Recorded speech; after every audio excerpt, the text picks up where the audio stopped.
Muito bem, então estamos de volta com o Patrick Batista, o nosso presbítero. Patrick, então eu deixei a pergunta, o que é que um padre estuda? Qual é a formação do padre?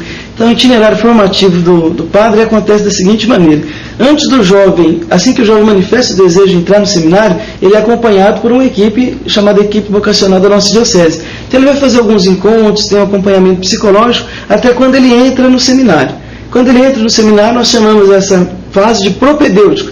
Ele vai ser introduzido na vida da fé e reforçando aquilo que ele viu na catequese, aquilo que ele via na comunidade, e vai ser um momento de conhecer, então, a vida religiosa então, por dentro. O propedêutico dura 1 ano, e na nossa diocese acontece lá na Cidade de Luz. Depois do propedêutico, o jovem é chamado, então, a fazer os seus estudos filosóficos. É um período de 3 anos, onde ele aprofunda o pensamento dos principais filósofos e aí exercita também a sua capacidade de reflexão, a sua capacidade crítica, para poder fazer depois a análise da realidade, que é indispensável na vida de um padre inserido na sua comunidade. Terminado o período da filosofia, na nossa diocese, o jovem então vai para Belo Horizonte, e lá na PUC de Belo Horizonte, no Coração Eucarístico, ele faz então os seus estudos teológicos. A teologia, então, é nós refletirmos sobre a presença de Deus na nossa vida e como que nós podemos dar, então, as razões da nossa esperança àqueles que nos perguntarem, àqueles que vierem nos indagar, e também para que a evangelização seja mais eficaz, para que Cristo possa ser conhecido. E o interessante, Luciano, que durante todo esse processo de formação intelectual, o jovem também, ele faz a sua experiência de estágio pastoral. Ele nunca fica longe da comunidade. Ele aprende a ser padre, também é formado para ser padre, junto com a comunidade. Na realidade. Na realidade. Então, todos são formadores, não são os padres que estão na direção do seminário, mas toda a comunidade também é formadora do novo padre, é formadora, então, do novo presbítero. E por quais instituições você passou nesse processo aí? No meu caso, eu fiz um caminho diferenciado do caminho normal. Por quê? Quando eu trabalhava na Sociedade de São Vicente de Paulo, tinha um contato lá com as religiosas, que são responsáveis até hoje, lá pela Casa dos Velhinhos, são as irmãs franciscanas, e nesse tempo a irmã Ana Rosa trabalhava ali na Casa dos Velhinhos.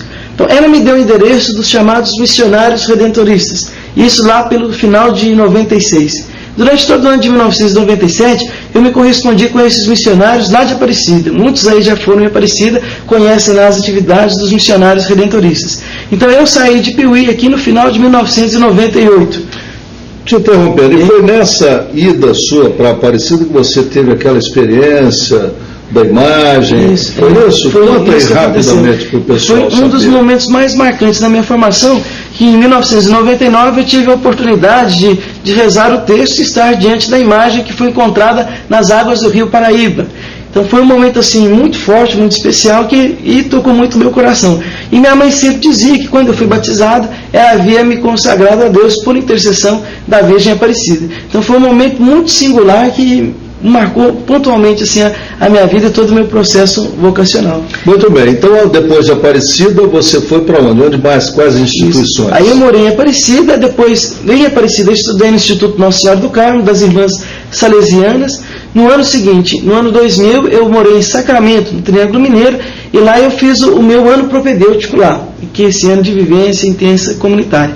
Em 2001, eu fui para Campinas, lá no estado de São Paulo, fiquei de 2001 a 2004, onde eu terminei os meus estudos filosóficos lá em Campinas, e eu trabalhava na paróquia Jesus Cristo Libertador, que foi a primeira paróquia de SEBS aqui no Brasil. E é uma paróquia assim, muito grande, a região Campo Grande de Campinas toda, aproximadamente 80 mil habitantes numa paróquia só. Tinha lá o pároco, que era então o padre João Batista, e nós, seminaristas, ajudávamos ele na condução dos trabalhos da paróquia. E foi lá em Campinas, na paróquia Jesus Cristo Libertador, trabalhando diretamente com as comunidades, em uma realidade assim, muito sofrida, que aí despertou o desejo então, e aí eu voltei para minha casa paterna, que é a Diocese de Luz, retornando em 2005 para Belo Horizonte, onde eu terminei meus estudos teológicos lá na PUC. E nesse meio tempo eu trabalhei fazendo estágio pastoral lá na cidade de Paineiras, próximo então à Represa Três Marias, e na cidade de Arcos, tem muitos telespectadores lá de Arcos que acompanham também o Pimina TV, e lá eu terminei o estágio pastoral aqui nesse ano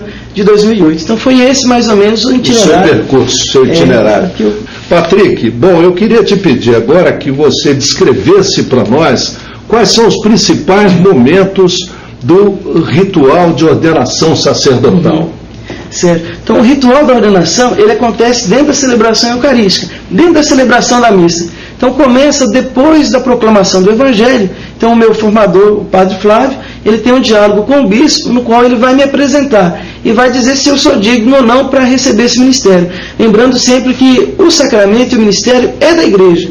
Então, é a igreja que vai confiar a mim, então, esse ministério.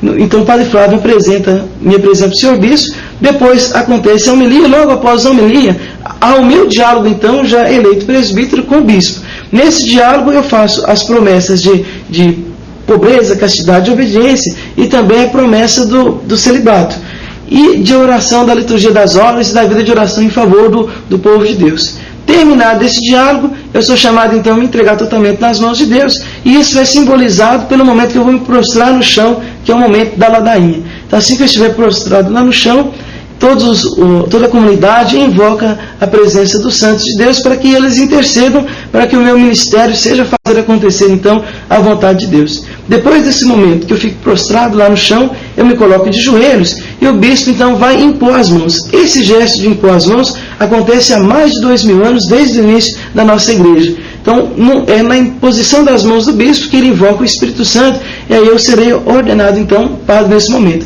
E o interessante, Luciano, é que todos os padres presentes fazem esse mesmo gesto de imposição das mãos. Terminada a imposição das mãos, eu serei revestido dos paramentos litúrgicos próprios do ministério do padre. Então, alguns padres me ajudaram a vestir então, os paramentos. Foi o padre Antônio Campos, conhecido nosso aqui, e quando eu fui para o seminário, era o padre aqui da paróquia.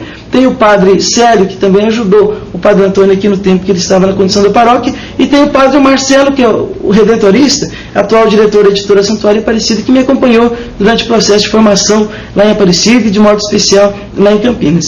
Revestido dos paramentos, eu me apresento diante do senhor bispo, que vai então fazer a consagração das mãos. Então, o padre, ele é ungido nas mãos. Então, a unção sinaliza então a força de Deus, seja para consagração, seja para abençoar. Então, depois das mãos ungidas, essas mãos são atadas com a fita e são os meus pais que desatam essa fita, iniciando então o meu ministério na igreja e o desapego deles também à minha pessoa, me entregando para o serviço da igreja. Depois de ungir das mãos, eu me apresento de novo diante do bispo e ele vai me entregar o cálice com vinho e a patena com pão, que é o sacrifício que o povo apresenta na missa. Então, são basicamente esses momentos, encerrando então, depois da entrega do cálice e da patena, a acolhida de todos os padres, me acolhendo no presbitério da diocese e me acolhendo então dentro da igreja como presbítero. Então, são esses principais momentos.